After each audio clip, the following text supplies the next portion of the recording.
Thank you. Everyone, please have a seat. Thank you very much.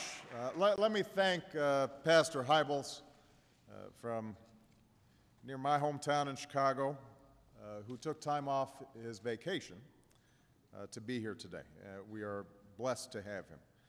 I want to thank President Neil Kerwin and our hosts here at American University, acknowledge my outstanding Secretary of Labor, Hilda Solis, and members of my administration, all the members of Congress. Hilda deserves applause. To all the members of Congress, the elected officials, faith and law enforcement, labor, business leaders, and immigration advocates who are here today, thank you for your presence. I want to thank American University for welcoming me to the campus once again. Some may recall that the last time I was here, I was joined by a dear friend and a giant of American politics, Senator Edward Kennedy. And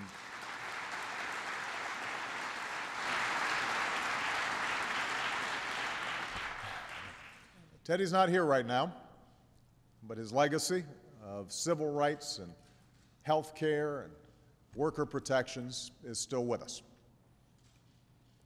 I was a candidate for president that day, and some may recall I argued that our country had reached a tipping point, that after years in which we had deferred our most pressing problems and too often yielded to the politics of the moment, we now faced a choice. We could squarely confront our challenges with honesty and determination, or we could consign ourselves and our children to a future less prosperous and less secure. I believed that then, and I believe it now. And that's why, even as we've tackled the most severe economic crisis since the Great Depression, even as we've wound down the war in Iraq and refocused our efforts in Afghanistan, my administration has refused to ignore some of the fundamental challenges facing this generation.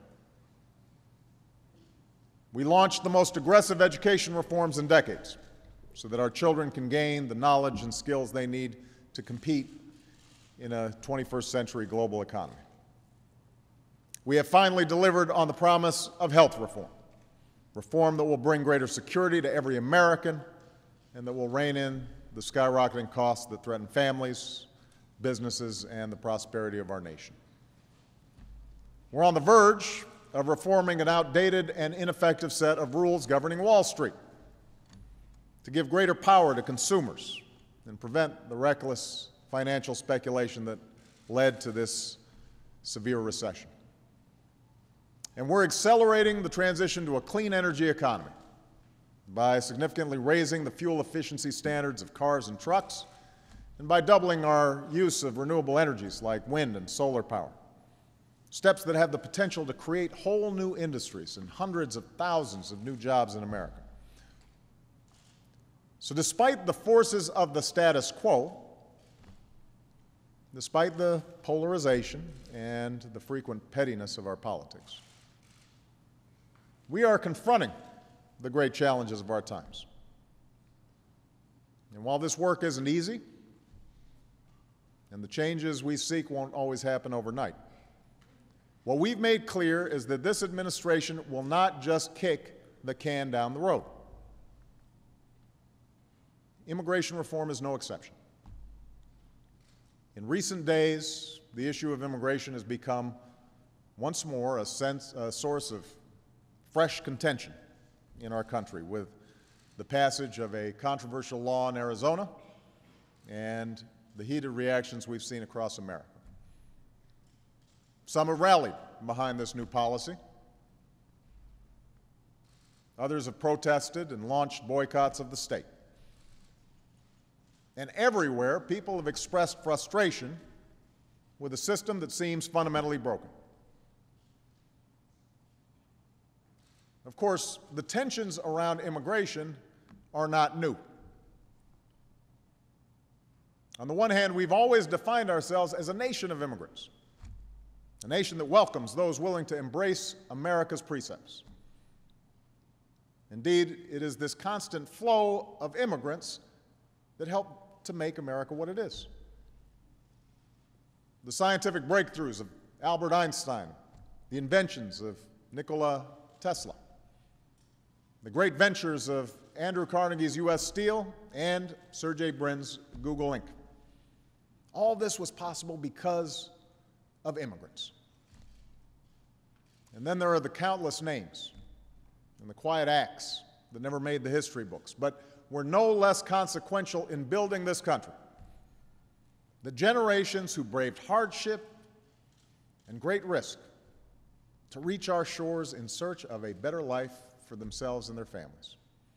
The millions of people, ancestors to most of us, who believed that there was a place where they could be, at long last, free to work and worship and live their lives in peace. So this steady stream of hardworking and talented people has made America the engine of the global economy and a beacon of hope around the world. And it's allowed us to adapt and thrive in the face of technological and societal change. To this day, America reaps incredible economic rewards because we remain a magnet for the best and brightest from across the globe. Folks travel here in the hopes of being a part of a culture of entrepreneurship and ingenuity. And by doing so, they strengthen and enrich that culture. Immigration also means we have a younger workforce and a faster-growing economy than many of our competitors. And in an increasingly interconnected world, the diversity of our country is a powerful advantage in global competition. You know, just a few weeks ago, we had an event of small business owners at the White House. And one business owner was a woman named Prachi Davidos, who came to this country, became a citizen, and opened up a successful technology services company. When she started, she had just one employee. Today, she employs more than 100 people. This past April, we held a naturalization ceremony at the White House for members of our armed forces. Even though they were not yet citizens, they had enlisted. One of them was a woman named Perla Ramos, born and raised in Mexico. Came to the United States shortly after 9/11, and she eventually joined the Navy. And she said, "I take pride in our flag and the history that forged this great nation and the history we write day by day." These women and men and women across this country like them remind us that immigrants have always helped to build and defend this country. And that being an American is not a matter of blood or birth. It's a matter of faith. It's a matter of fidelity to the shared values that we all hold so dear. That's what makes us unique. That's what makes us strong. Anybody can help us write the next great chapter in our history. Now, we can't forget that this process of immigration and eventual inclusion has often been painful.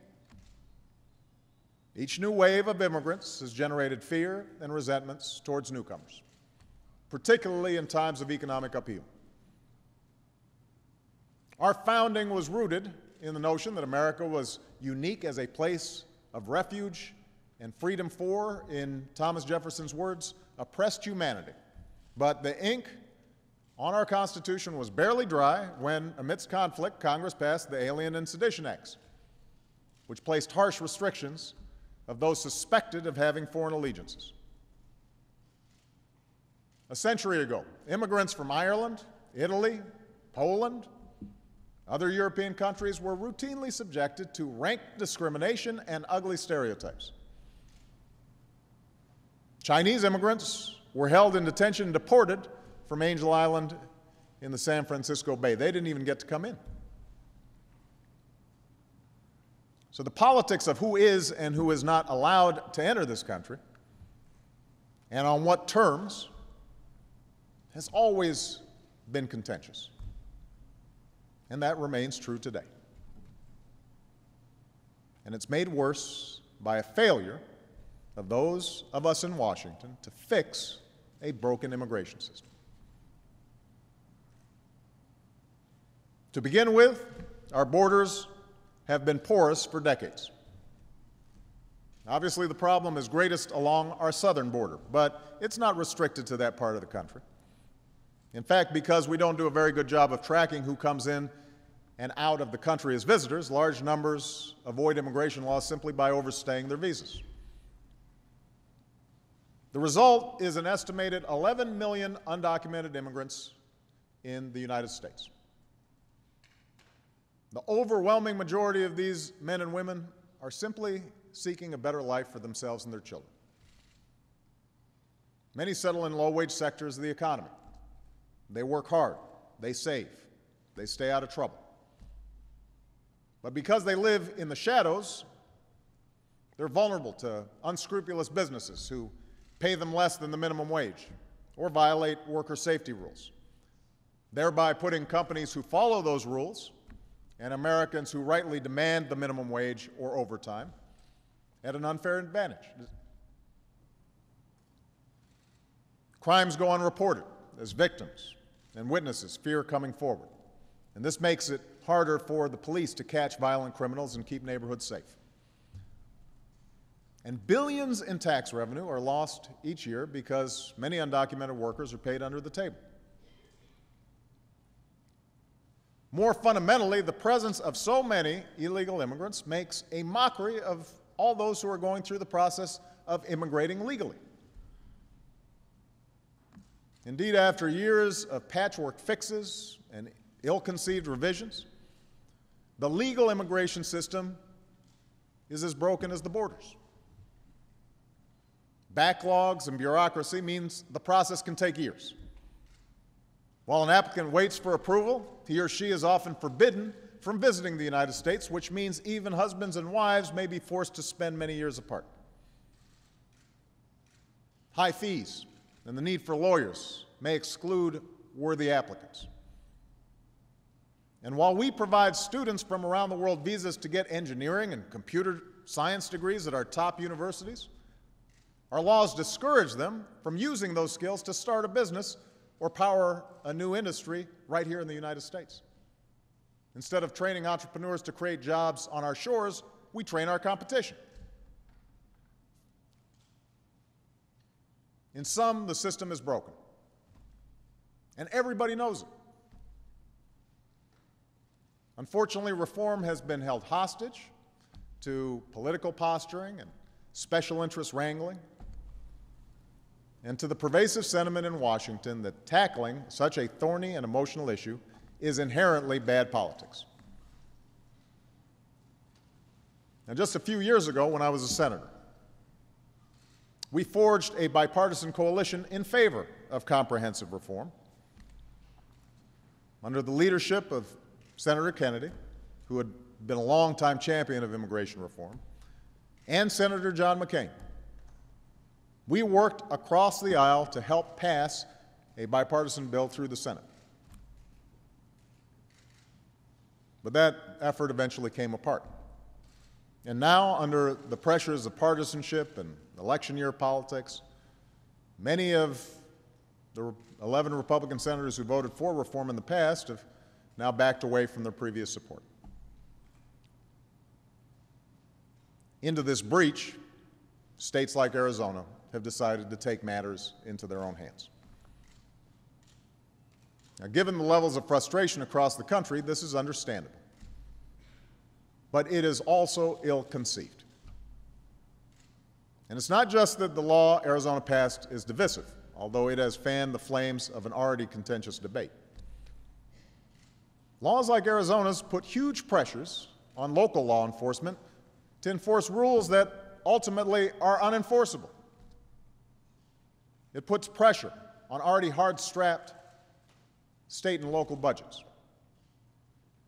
It makes it difficult for people here illegally to report crimes, driving a wedge between communities and law enforcement, making our streets more dangerous and the jobs of our police officers more difficult.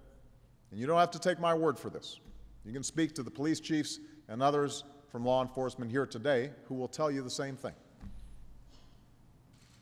These laws also have the potential of violating the rights of innocent American citizens and legal residents, making them subject to possible stops or questioning because of what they look like or how they sound. And as other states and localities go their own ways, we face the prospect that different rules for immigration will apply in different parts of the country.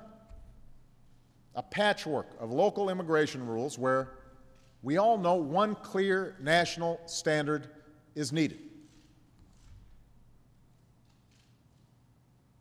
Our task, then, is to make our national laws actually work, to shape a system that reflects our values as a nation of laws and a nation of immigrants. And that means being honest about the problem and getting past the false debates that divide the country rather than bring it together. For example, there are those in the immigrants' rights community who have argued passionately that we should simply provide those who are illegally with legal status, or at least ignore the laws on the books and put an end to deportation until we have better laws. And often this argument is framed in moral terms. Why should we punish people who are just trying to earn a living? I recognize the sense of compassion that drives this argument. But I believe such an indiscriminate approach would be both unwise and unfair. It would suggest to those thinking about coming here illegally that there will be no repercussions for such a decision. And this could lead to a surge in more illegal immigration. And it would also ignore the millions of people around the world who are waiting in line to come here legally. Ultimately, our nation, like all nations, has the right and obligation to control its borders and set laws for residency and citizenship. And no matter how decent they are, no matter their reasons, the 11 million who broke these laws should be held accountable. Now, if the majority of Americans are skeptical of a blanket amnesty, they are also skeptical that it is possible to round up and deport 11 million people. They know it's not possible. Such an effort would be logistically impossible and wildly expensive. Moreover, it would tear at the very fabric of this nation, because immigrants who are here illegally are now intricately woven into that fabric. Many have children who are American citizens. Some are children themselves, brought here by their parents at a very young age, growing up as American kids, only to discover their illegal status when they apply for college or a job. Migrant workers, mostly here illegally, have been the labor force of our farmers and agricultural producers for generations. So even if it was possible, a program of mass deportations would disrupt our economy and communities in ways that most Americans would find intolerable. Now, once we get past the two poles of this debate, it becomes possible to shape a practical, common-sense approach that reflects our heritage and our values. Such an approach demands accountability from everybody, from government, from businesses, and from individuals. Government has a threshold responsibility to secure our borders. That's why I directed my Secretary of Homeland Security, Janet Napolitano, a former border governor, to improve our enforcement policy without having to wait for a new law. Today, we have more boots on the ground near the southwest border than at any time in our history. Let me repeat that. We have more boots on the ground on the southwest border than at any time in our history. We doubled the personnel assigned to border enforcement security task forces. We tripled the number of intelligence analysts along the border. For the first time, we've begun screening 100% of southbound rail shipments. And as a result, we're seizing more illegal guns, cash, and drugs than in years past. Contrary to some of the reports that you see, crime along the border is down. And statistics collected by Customs and Border Protection reflect a significant reduction in the number of people trying to cross the border illegally. So the bottom line is this: the southern border is more secure today than at any time in the past 20 years. That doesn't mean we don't have more work to do. We have to do that work. But it's important that we acknowledge the facts. Now, even as we are committed to doing what's necessary to secure our borders, even without passage of the new law, there are those who argue that we should not move forward with any other elements of reform until we have fully sealed our borders.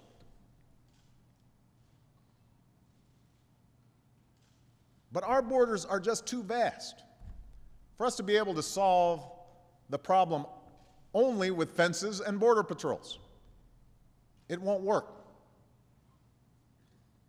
Our borders will not be secure as long as our limited resources are devoted to not only stopping gangs and potential terrorists, but also the hundreds of thousands who attempt to cross each year simply to find work. That's why businesses must be held accountable if they break the law by deliberately hiring and exploiting undocumented workers. We've already begun to step up enforcement against the worst workplace offenders, and we're implementing and improving a system to give employers a reliable way to verify that their employees are here legally. But we need to do more. We cannot continue just to look the other way as a significant portion of our economy operates outside the law. It breeds abuse and bad practices. It punishes employers who act responsibly and undercuts American workers. And ultimately, if the demand for undocumented workers falls, the incentive for people to come here illegally will decline as well. Finally, we have to demand responsibility from people living here illegally. They must be required to admit that they broke the law.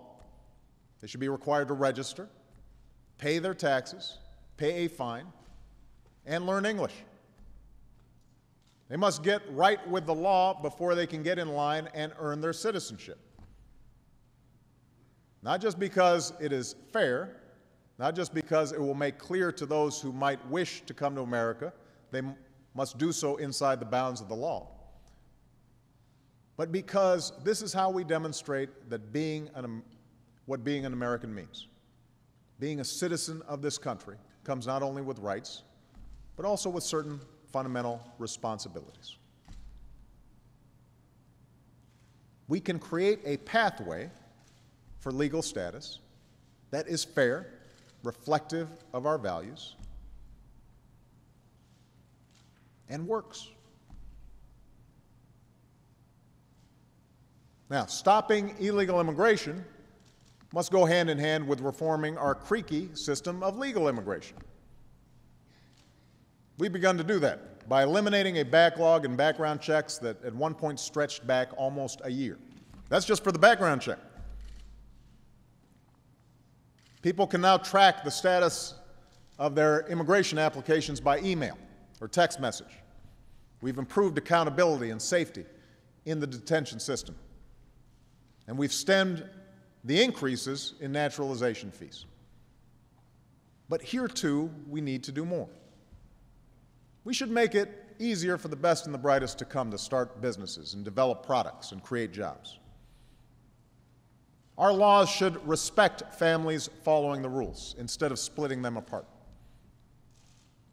We need to provide farms a legal way to hire the workers they rely on, and a path for those workers to earn legal status.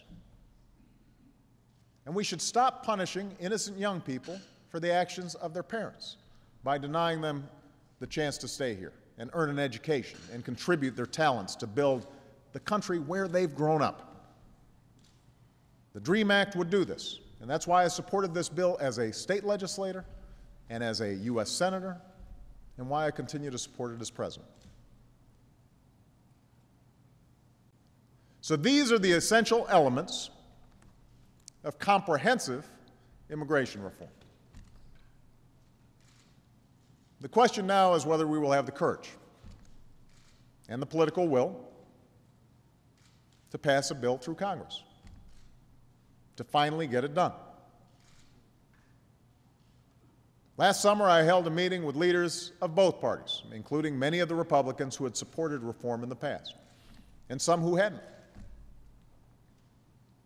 I was pleased to see a bipartisan framework proposed in the Senate by Senators Lindsey Graham and Chuck Schumer, with whom I met to discuss this issue.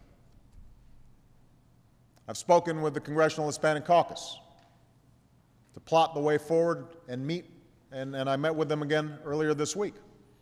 I've spoken with representatives from a growing coalition of labor unions and business groups, immigrant advocates and community organizations, law enforcement, local government, all who recognize the importance of immigration reform. And I've met with leaders from America's religious communities, like Pastor Hybels, people of different faiths and beliefs, some liberal, some conservative, who nonetheless share a sense of urgency, who understand that fixing our broken immigration system is not only a political issue, not just an economic issue, but a moral imperative as well. So we've made progress. I'm ready to move forward. The majority of Democrats are ready to move forward. And I believe the majority of Americans are ready to move forward. But the fact is, without bipartisan support, as we had just a few years ago, we cannot solve this problem. Reform that brings accountability to our immigration system cannot pass without Republican votes. That is the political and mathematical reality. The only way to reduce the risk that this effort will again falter because of politics is if members of both parties are willing to take responsibility for solving this problem once and for all.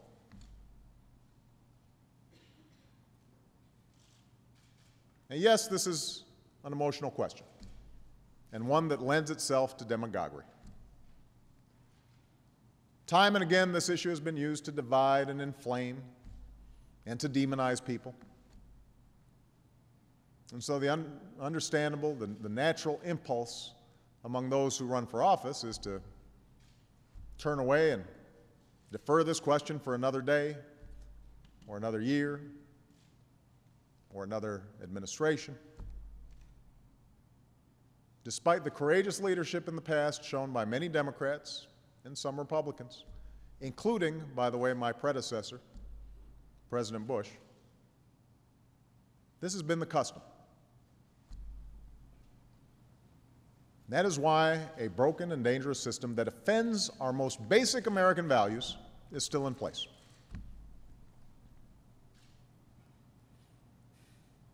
But I believe we can put politics aside and finally have an immigration system that's accountable. I believe we can appeal not to people's fears, but to their hopes, to their highest ideals. Because that's who we are as Americans. It's been inscribed on our nation's seal since we declared our independence. E pluribus unum. Out of many, one. That is what has drawn the persecuted and impoverished to our shores. That's what led the innovators and risk takers from around the world to take a chance here, in the land of opportunity. That's what has led people to endure untold hardships to reach this place called America. You know, one of the largest waves of immigration in our history took place a little more than a century ago. At the time, Jewish people were being driven out of Eastern Europe, often escaping to the sounds of gunfire and the light from their villages burning to the ground. The journey could take months as families crossed rivers in the dead of night, traveled miles by foot, endured a rough and dangerous passage over the North Atlantic. And once here, many made their homes in a teeming and bustling lower Manhattan. And it was at this time that a young woman named Emma Lazarus, whose own family fled persecution from Europe generations earlier, took up the cause of these new immigrants. Although she was a poet, she spent much of her time advocating for better health care and housing for the newcomers.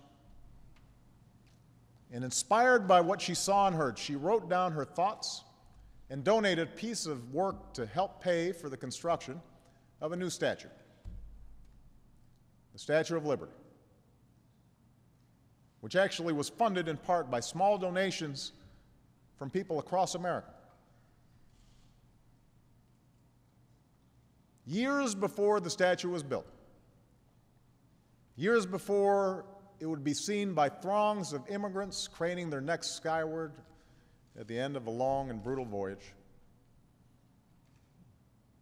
years before it would come to symbolize everything that we cherish, she imagined what it could mean. She imagined the sight of a giant statue at the entry point of a great nation. But unlike the great monuments of the past, this would not signal an empire. Instead, it would signal one's arrival to a place of opportunity and refuge and freedom.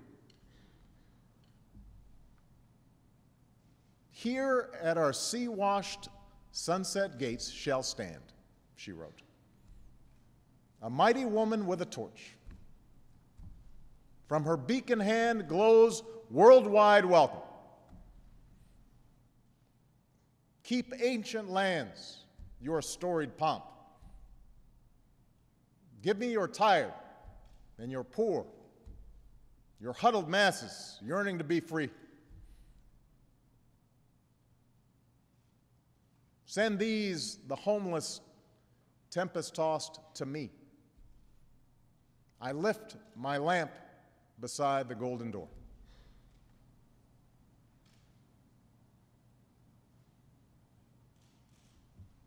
Let us remember these words, for it falls on each generation to ensure that that lamp, that beacon, continues to shine as a source of hope around the world and a source of our prosperity here at home. Thank you. God bless you. May God bless the United States of America. Thank you.